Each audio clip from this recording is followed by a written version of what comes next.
สวัสดีครับวันนี้ก็จะพาไปดูเรื่องแปลกๆในสมัยสงครามโลกครั้งที่1กันบ้างนะครับซึ่งก็มีบันทึกไว้เป็นหลักฐานมีพยานและเป็นที่ฮือฮาเป็นอย่างมากในสมัยนั้นโดยในปี 1914 ช่วงสงครามโลกครั้งที่1ในวันอาทิตย์ที่ 23 สิงหาคมกองพลที่ 2 อังกฤษของเซอร์ฮอเรส สมิธ ดอเรียนได้เข้าต่อสู้กับกองทัพเยอรมันที่เมืองมอนส์ของเบลเยียมซึ่งเป็นพื้นที่อุตสาหกรรมเต็มไปด้วยหมู่บ้านเก่าๆกองขยะและอาคารโรงงานทรุดโทรมแล้วก็พบว่ากองกำลังของตนเองครับถูกโจมตีโดยกองพลเยอรมันเป็นอย่างหนักจนต้องถอยหนีทหารของเขาครับเหนื่อยล้าเวลามีน้อยและถนนหนทางก็เต็มไปด้วยขบวนขนส่งและผู้ลี้ภัยจำนวนมากมันทำให้แบบว่าลำบากมากครับคืนนั้นกองทหารอังกฤษถอยทัพกลับในความมืดและฝนตกหนักทหารหลายคนถึงกับหมดแรงบางคนเมื่อไม่ได้กินอะไรมา24 ชั่วโมงแล้วสถานการณ์ตอนนั้นเนี่ยเลวร้ายสำหรับฝ่ายทหารอังกฤษสุดๆกองพันอังกฤษที่มีกำลังพลไม่เพียงพอกำลังจะถูกกองทหารราบเยอรมันจำนวนมากรุมโจมตีได้ตระหนักว่าตอนนั้นเองครับมีกองทัพลึกลับปรากฏตัวขึ้นเป็นกองทัพธนูจากสมัยอาร์จินกรูเมื่อ5 ศตวรรษก่อนก็คือทหารโบราณนะครับโผล่มาทำการเสียงตะโกนว่าเลี้ยงแถวเลี้ยงแถวแล้วก็ชายที่ลักษณะเหมือนผีเหล่านี้ร้องเรียกเซนต์จอร์จซึ่งเป็นนักบุญอุปถัมภ์ของอังกฤษด้วยเสียงดังพร้อมลูกศรที่พวยพุ่งขึ้นไปในอากาศเต็มไปหมดจนบังแสงจากดวงจันทร์มิดแล้วก็ธนูพุ่งเข้าใส่ทหารเยอรมัน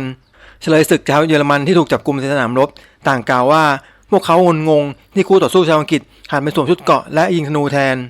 ในคืนวันที่ 26 ซึ่งเป็นวันที่ 3 ของการล่าถอยไปทางตะวันตกผ่านเบลเยียมทหารอังกฤษที่ดูเหนื่อยล้าได้เห็นร่างสูงใหญ่ที่ดูเหมือนมาจากโลกภายนอกปรากฏขึ้นในความมืดมิดเหนือแนวรบของเยอรมันร่างนั้นมีปีกเหมือนนางฟ้าบินวนเวียนอยู่ในความมืดทำให้ทหารเยอรมันตกใจและทำอะไรไม่ถูกและในที่สุดทหารอังกฤษก็หนีไปอย่างปลอดภัยระหว่างการล่าถอยทหารบางคนสาบานว่าพวกเขาไปเห็นใบหน้าของนักบุญเซนต์จอร์จนั่นคือเป็นชายร่างสูงผมสีทองขี่ม้าสีขาวสวมเกราะทองคำและถือดาบทหารคนอื่นก็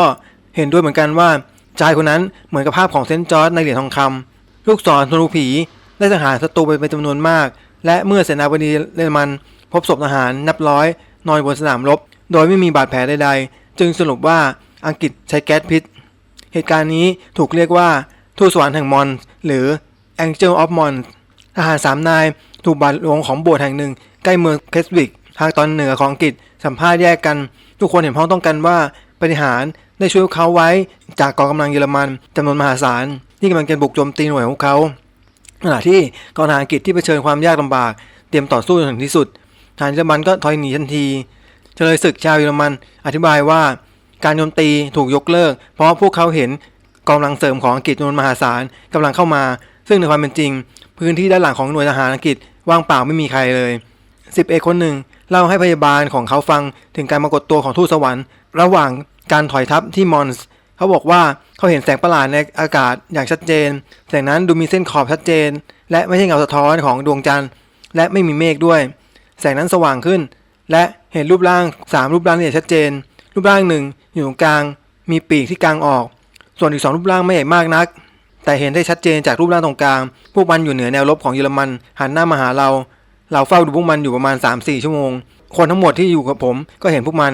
ผมมีประวัติการทำงานที่ดีมา15 ปีแล้วและผมคงเสียใจมากถ้าจะเล่าเรื่องโง่ๆเพื่อให้ใครก็ตามพอใจก็เป็นคำยืนยันจากเขานะครับส่วนทหารอีกคนก็เล่าเรื่องราวของเขาให้ผู้หญิงซึ่งเป็นหัวหน้าโรงพยาบาลของสภากาชาดซึ่งได้สัมภาษณ์ชายคนดังกล่าวและเชื่อสนิทใจเช่นเดียวกับฮาโลเบกบีนักเขียนเรื่องเหนือธรรมชาติซึ่งเล่าเรื่องนี้ในหนังสือ On the Side of Angels ที่ตีพิมพ์ในปี 1916เบกบีประทับใจในความซื่อสัตย์ที่โปร่งใสของทหารคนนี้เบกบีได้สัมภาษณ์ทหารอีกคนที่พูดถึงแสงสว่างบนท้องฟ้าทหารคนหนึ่งบอกกับเบกบีว่าเขาได้ยินคนในฝรั่งเศสพูดเกี่ยวกับปรากฏการณ์บนท้องฟ้าทำให้เบกบีมีความรู้สึกว่ามีสิ่งเหนือธรรมชาติเกิดขึ้นแน่นอนทหารคนดังกล่าวเป็นนายทหารยศจ่าของกองกำลังรักษาพระองค์ซึ่งไม่ใช่คนประเภทที่มีอาการตื่นตระหนกหรือหลงผิดกัปตันเฮเวิร์ดเจ้าหน้าที่ข่าวกองของกองพลที่1ของอังกฤษได้กล่าวถึงนางฟ้าแห่งมอนว่าเป็นสิ่งมีชีวิตมหัศจรรย์4 หรือ 5 ตัวซึ่งสวมชุดสีขาวหันหน้าเข้าหาแนวรบของเยอรมันพร้อมกับยกมือขึ้นเพื่อหยุดยั้งกำลังศัตรูที่กำลังลุกคืบ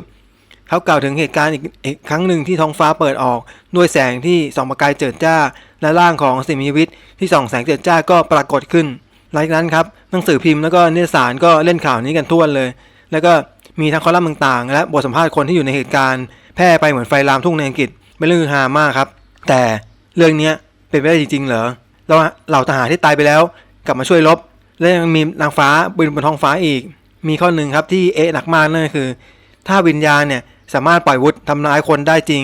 ป่านนี้พวกเราก็คงเห็นวิญญาณเนี่ยถือไม้ถือมีดไล่ฆ่าคนไม่หมดแล้วเหรอใช่ไหมวิญญาณก็คือพลังงานรูปแบบหนึ่งครับไม่สามารถทำอะไรได้นอกจากเข้าสิงคนเป็นไม่ได้ฉะนั้นเราคิดว่าเรื่องนี้ไม่น่าจริงอ้าวถ้าพูดถึงตรงนี้แล้วใครจะทำถ้าทำเพื่ออะไรพยานก็มีเยอะแยะแบบนี้เขาจะทำไปเพื่ออะไรเรื่องนี้อาจจะเป็นการพ็อปกันด้าครั้งยิ่งใหญ่ที่สุดอีกครั้งหนึ่งในหน้าประวัติศาสตร์สงครามโลกที่1หรือที่รู้จักกันทั่วไปในสมัยนั้นว่ามหาสงครามเป็นยุคที่มีการสร้างตำนานต่างๆมากมายบางเรื่องมีพื้นฐานมาจากเรื่องจริงของทหารผู้ยิ่งใหญ่และนักยุทธศาสตร์การอาหารที่เก่งกาจในขณะที่บางเรื่องครับก็ไร้สาระมากโดยหยิบจับองค์ประกอบต่างๆมาจากความเชื่อถือเรื่องเหนือธรรมชาติและนิทานพื้นบ้านในท้องถิ่นมาผสมปนเปกันเหตุการณ์นี้ครับอาจจะเป็นส่วนหนึ่งของความพยายามลับๆของหน่วยข่าวกองของทหารในการเผยแพร่โฆษณาชวนเชื่อและให้ข้อมูลเท็จเพื่อเพิ่มขวัญกำลังใจเนื่องจากช่วงนั้นนะครับฝ่ายสมรรถวิทย์เนี่ยก็ถือว่าเพียงพล้ำครับประสบปัญหาจากเรือลูซิเทเนียจมโดนเรือห่อโจมตี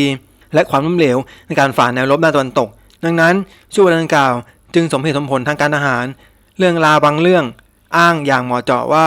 บุคคลที่อ้างว่าอยู่ในเหตุการณ์ไม่สามารถเปิดเผยแหล่งที่มาได้ด้วยผลด้านความปลอดภัยก็เหมือนสมัยนี้ครับก็มีครับที่มีบางพวกเนี่ยไปโผล่ตามที่ต่างๆด้วยสีหน้าเศร้าโศกหน้าจอโทรทัศน์บางรายก็ขาขาดซึ่งสุดท้ายครับก็จับโป๊ะกันได้ว่าพวกเนี้ยแค่นักแสดงที่ถูกเรียกว่าไคซิสแอคเตอร์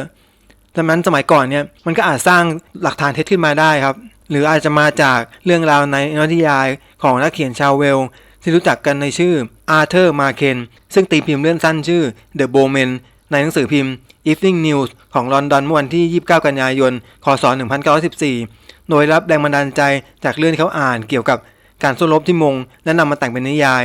เรื่องนี้แพร่กระจายไปยังแถบลอยท้องถิ่นหลายแห่งทั่วอังกฤษในไม่ช้าและเนื่องจากความตื่นตระหนกหมู่จึงกลายเป็นข้อเท็จจริงเรื่องนี้ยังถูกโยงไปถึงเรื่องอื่นอีกเช่นคำให้การของเฉลยศึกจากทหารเยอรมันแม้ว่าอาร์เธอร์มาเชนจะพยายามอย่างเต็มที่เพื่อพิสูจน์ว่าเหตุการณ์นี้ไม่เคยเกิดขึ้นจริงแต่เรื่องนี้ก็ได้ฝังรากลึกอยู่ในวัฒนธรรมสมัยนิยมจนคนในสมัยนั้นเนี่ยเชื่อโดยไม่ลืมหูลืมตาว่าเป็นข้อเท็จจริงหลักฐานเดียวครับที่น่าจะเป็นองค์ประกอบสำคัญในเรื่องราวของมาเคนและนิทานเกี่ยวกับทูตสวรรค์ในเวลาต่อมาบ่งชี้ถึงนิมิตของทหารประจำการที่ระบุชื่อจริงซึ่งให้ไว้ในระหว่างการอภิปรายระบุว่าพวกเขาเห็นภาพนิมิตของทหารม้าผีไม่ใช่ทูตสวรรค์หรือพลธนูและภาพนี้เกิดขึ้นระหว่างการล่าถอยไม่ใช่ระหว่างสู้รบนอกจากนี้ภาพนิมิตเหล่านี้ไม่ได้เข้ามาขวางหรือโจมตีกองกำลังเยอรมันเนื่องจากระหว่างการล่าถอยทหารจำนวนมากอ่อนล้าและไม่ได้นอนหลับอย่างเพียงพอเป็นเวลาหลายวันภาพนิมิตดังกล่าวจึงอาจเป็นภาพหลอนได้หลังจากเรื่องราวของทูตสวรรค์ในมอนกระจายออกไปคนที่ประโยชน์จากเรื่องนี้เต็มๆก็คือกองทัพอังกฤษครับเพราะมีคนจำนวนมากแห่กันมาสมัครเป็นทหารด้วยใจฮึกเหิมและนี่เองอาจเป็นจุดเปลี่ยนทำให้กองทัพพันธมิตรค่อยๆได้รับชัยชนะคืนมาจนในที่สุดก็ชนะสงครามและเพื่อนๆล่ะครับเชื่อว่าเรื่องนี้เป็นเรื่องจริงหรือแค่เรื่องแหกตาก็ไม่มีใครผิดใครถูกครับวันนี้เราเข้าใจแบบนี้วันหน้าเราอาจจะเข้าใจไปอีกอย่างได้เลยแค่อยากเข้าใจว่าทุกสิ่งในโลกล้วนมีข้อมูลปลอมมาทำให้เราไขว้เขวอยู่ที่เราครับจะแยกแยะด้วยอะไรแล้วเจอกันใหม่ครั้งหน้าครับ If you don't know now you know